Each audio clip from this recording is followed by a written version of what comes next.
आज राजस्थान के जयपुर में हमारे राष्ट्रीय कन्वीनर, नेशनल और दिल्ली के मुख्यमंत्री, क्रांतिकारी मुख्यमंत्री, आप सबके दिलों में बसने वाले अरविंद केजरीवाल जी, जिन्होंने राजनीति, देश की राजनीति को नई दिशा और दशा देने का प्रण लिया है, वो हमारे बीच पहुंचे हैं। और राजस्थान के जितने भी कार्यकर्ता, जितने भी राजस्थान को प्यार करने वाले, आम आदमी पार्टी को प्यार करने वाले और देश को प्यार करने वाले लोग यहाँ इकट्ठे हुए हैं। मुझे कुछ लोग मिले, वो जैसलमेर से आए, कोई पोखरन से आया है, कोई पीली बंगा से आया है, कल रात के चले हुए हैं, कोई गंगानगर से आया है। ये आपका प्यार है, यही प्यार है जो हमें थकावट नहीं होने देता।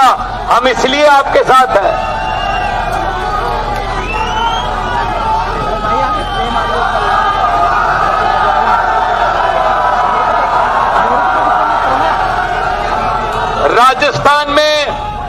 राजस्थान में दोनों पार्टियों ने बारी बारी 5-5 साल की बारी बनाकर राजस्थान को लूटा के नहीं लूटा? 5 साल बीजेपी, 5 साल कांग्रेस। हमको ये लगता था शायद अब सत्ता से बाहर होके ये जो सत्ता से बाहर हुई पार्टी है वो ठीक हो गई, चलो दोबारा ले आते हैं। दोबारा आके फिर नए सिरे से लूटने लगते थे। हमारे पास कोई विकल्प नहीं था, लेकिन अब भगवान ने एक झाड़ू भेज दिया है जो ये गंदगी की सफाई करेगा। सफाई भाई साहब, दिल्ली में सफाई हुई। 2 बार कांग्रेस को देश की राजधानी में सबसे पुरानी पार्टी हकाने वाली कांग्रेस को 2 बार 2015 और 2020 में कितनी सीटें मिली? 0। और उसके बाद पिछले 1 साल अभी हुआ नहीं है। 16 मार्च को 3 दिन बाद एक साल होगा पंजाब में सरकार बने हुए, और 117 में से 92 सीटें आम आदमी पार्टी को, और बीजेपी को कितनी? 2। स्कूटर पर बैठकर भी विधानसभा आ सकते हैं। जब झाड़ू चलती है ना, ऐसे सफाई होती है फिर। तो जो मैं आपका जुनून देख रहा था, जो आपके इरादे, जो आपकी आंखें बता रही थी कि राजस्थान में भी आप झाड़ू चलाने के लिए तैयार बैठे हो, अब तीसरा विकल्प आ गया है, विकास का विकल्प आ गया है, अच्छे स्कूलों का विकल्प आ गया है, मुफ्त इलाज का और मोहल्ला क्लिनिक का विकल्प आ गया, फ्री बिजली का विकल्प आ गया, इंफ्रास्ट्रक्चर का, रोजगार का विकल्प आ चुका है आपके पास। भाई साहब, जब आम आदमी पार्टी बनी थी तो ये दोनों पार्टियां, बीजेपी कांग्रेस, अरविंद केजरीवाल जी को गालियां देते थे, ये सड़क पर बैठकर कानून नहीं बनते, चुनकर आइए, इलेक्शन लड़िए, चुनकर आइए। भाई साहब देखो कुदरत का संयोग, हम तो चुनकर आ गए, वो सड़कों पर है ना। अब इनको एक ही डर है कि आम आदमी पार्टी दिल्ली और पंजाब से फैल ना जाए कहीं पूरे देश में। इसलिए ये कहते हैं जिसने स्कूल बनाए दिल्ली में, अरे स्कूल बना दिए, इतने अच्छे स्कूल बना दिए, गरीबों के बच्चे पढ़ लिख रहे हैं, गरीबों के बच्चे तो वकील बन रहे हैं, गरीबों के बच्चे तो डॉक्टर बन रहे हैं। ये तो समझदार हो जाएंगे तो सोचकर वोट डालेंगे, सोचकर वोट डालेंगे तो कांग्रेस और बीजेपी को कोई भी नहीं डालेगा। तो जिसने स्कूल बनाए उसको अंदर कर दो। मनीष सिसोदिया को अंदर कर दिया भाई साहब। अरे इन्होंने अस्पताल बना दिए, ये तो गरीबों का इलाज फ्री कर रहे हैं, ये तो 50-50 लाख रुपए का ऑपरेशन और पैरासीटामोल की गोली से लेके सब कुछ फ्री दे रहे हैं। ये तो लोगों की 20-20 साल उम्र बढ़ाने लग गए। जिन अस्पताल, प्राइवेट अस्पतालों से हमने सौदा किया था कि हम आपको कस्टमर देंगे, वो प्राइवेट अस्पतालों में कोई जाता ही नहीं है। गरीब तो अपना इलाज फ्री में बड़े बड़े सरकारी अस्पतालों में करवाने लगे। इसका मतलब जिसने अस्पताल बनाए उसको अंदर कर दो। भाई साहब सतेंद्र जैन को अंदर कर दिया। ये इनकी नीति है, ये इनकी नीयत है। ये नीति और नीयत दोनों ये है भाई साहब। दूसरी तरफ अरविंद केजरीवाल है, जिन्होंने दिल्ली में बिजली फ्री कर दी, दिल्ली में इलाज फ्री कर दिया, दिल्ली के स्कूल के काया पलट कर दी। जो 300-350 करोड़ में ओवरब्रिज बनता था वो 100-150 करोड़ में बनाया, और दिल्ली में 12 लाख से ज्यादा नौकरियां दे दी पिछले 7-8 साल में। तो दिल्ली का नक्शा पलट दिया भाई साहब, और दिल्ली पर 1 रुपया खर्चा भी नहीं होने दिया। तो अब इनकी निगाह ये है कहीं केजरीवाल दिल्ली और पंजाब से बाहर ना फैल जाए, वरना ये सारी चीजें लोगों को पता चल जाएंगी पूरे देश में। तो भाई साहब राजस्थान के स्टूडेंटों को नौकरी उनकी डिग्री के मुताबिक मिलनी चाहिए कि नहीं मिलनी चाहिए? राजस्थान के बुजुर्गों को, आपके माँ बाप को अच्छा इलाज फ्री में मिलना चाहिए या नहीं मिलना चाहिए? बिजली फ्री होनी चाहिए या नहीं होनी चाहिए? और ये कहते हैं कि ये तो फ्री की रेवड़ी बांटते हैं, ये तो फ्री की रेवड़ी बांटते हैं। बड़े साहब कहते हैं, बड़े साहब वो कहते हैं ये फ्री की रेवड़ी बांटते हैं केजरीवाल जी। अरे लोगों का टैक्स का पैसा है, लोगों से पैसा लेकर टैक्स का उसको लोगों पर ही लगाना है, तो ये फ्री की रेवड़ी कैसे हो गई? अगर ये फ्री की रेवड़ी है, यहां पर कुछ बीजेपी वाले भी खड़े होंगे, आते हैं वो, ऐसी सभाओं में जरूर आते हैं वो, क्योंकि उन्होंने रिपोर्ट देनी होती है शाम को अपने बॉसेस को, और बॉसेस पूछते हैं कितना रश था, कितनी जोर से नारे लग रहे थे।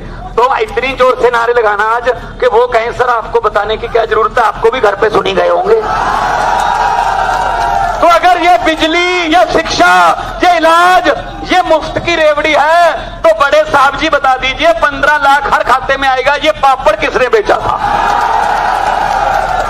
2 करोड़ नौकरियां दे दूंगा हर साल, ये वाला झूठ किसने, जुमला किसने बोला था? बहुत हुई महंगाई की मार अब की बार बीजेपी सरकार, अब महंगाई कम हो गई, गैस सिलेंडर का रेट बढ़ गया ना, तेल का रेट बढ़ गया ना, रेल बेच दी, एयरपोर्ट बेच दिए, LIC बेच दी, आपकी पेंशन खा गए, सब कुछ बेच दिया। और ये मत सोचना कि इतना कुछ बेच दिया कुछ खरीदा नहीं, खरीदा भी है। कौन? मीडिया। हाँ, कुछ मीडिया है। और मैं तालियां चाहूंगा ये वाले मीडिया के लिए, कम से कम इन्होंने हिम्मत तो की कैमरे लगाने की हमारे सामने। अब हमको टीवी पर आज शाम को दिखाना ना दिखाना तो इनके बॉस का काम है, लेकिन इन्होंने शूटिंग तो कर ली, कहीं ना कहीं तो काम आई जाएगी। तो भाई साहब जो झाड़ू है वो सफाई करता है। जब आप वोट डालने जाओगे, इलेक्शन की जो मशीन होती है उस पे आप देखना हर एक का नाम है और हर पार्टी के सामने चुनाव चिन्ह है। मेरी बात ये याद रखना, जयपुर में भगवंत मान आए थे और ये बात कह के गए थे, जहां भी जाता हूं वो कहता हूं कि वो बटन जो है जो दबाओगे, वो बटन ना तो कांग्रेस के पंजे का है, ना बीजेपी के कमल के फूल का है, ना ही वो किसी हाथी का है, ना ही किसी सीढ़ी का है, ना ही किसी दाती हथौड़े का है, और ना ही किसी तीर कमान का है, और ना ही किसी झाड़ू का है वो बटन। असल में राजस्थान वालों, वो बटन आपकी और आपके बच्चों की किस्मत का बटन है भाई साहब।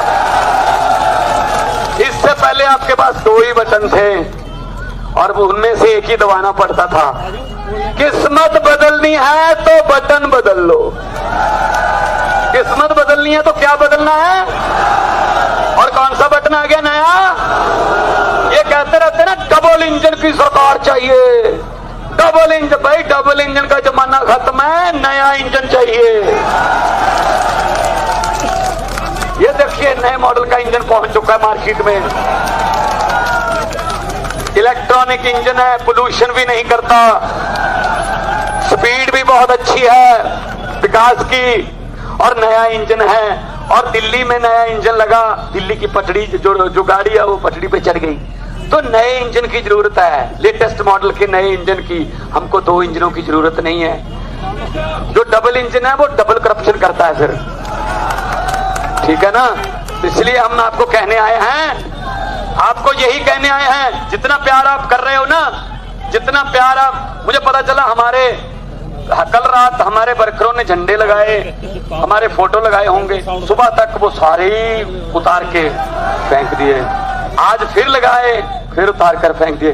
भाई साहब हमारे झंडे उतार दोगे, हमारे फोटो जो है वो निकाल दोगे, लेकिन जो लोगों ने दिल में जगह दे रखी है उसको कैसे निकालोगे? और हुकूमत वही करते हैं जिनका दिलों पर राज होता है। यूं कहने को तो मुर्गे के सर पे भी ताज होता है। बहुत से मेरे भाई यहां पे राजस्थान में आए हैं। ये लड़ाई आपको लड़नी पड़ेगी। ये अरविंद केजरीवाल अकेले लड़ाई नहीं लड़ सकता। ये भगवंत मान की लड़ाई नहीं है। ये मनीष सिसोदिया की लड़ाई नहीं है। तुम्हारी लड़ाई है भाई साहब, तुम्हारी लड़ाई है। लड़ोगे ना? हर घर में केजरीवाल होना चाहिए, हर घर में झाड़ू की बात होनी चाहिए। हो जाएगी ना? पत्रकारों ने मुझे पूछा कि आपने ये आंधी कैसे रोक दी। मैंने कहा किसकी आंधी? कहते ये बीजेपी की। पंजाब में आपने कैसे रोका इनको? मैंने कहा जी बात सीधी सी है, दिल्ली और पंजाब में हमने कैसे रोका। मैंने कहा जी हम उनका चुनाव चिन्ह क्या है? कहते कमल का फूल। मैंने कहा हमारा चुनाव चिन्ह क्या है? कहते झाड़ू। मैंने कहा कमल का फूल कहाँ उगता है? वो बोले कीचड़ में। मैंने कहा झाड़ू क्या करता है? कहते कीचड़ की सफाई। मैंने कहा हमने कीचड़ से झाड़ू से कीचड़ की सफाई कर दी, कमल उगा ही नहीं पंजाब में ना दिल्ली में। तो यही यहां करना पड़ेगा भाई साहब, यही यहां करना पड़ेगा। वरना मैं आपको बताता हूं भाई साहब, अभी तो रेल, तेल, एयरपोर्ट, LIC बैंकें बेची हैं, अभी बहुत कुछ बेच देंगे। ये आपके बच्चों का फ्यूचर बेच देंगे, ये आपके बच्चों की शिक्षा बेच देंगे, ये आपके बच्चों का, आपके बुजुर्गों का इलाज बेच देंगे।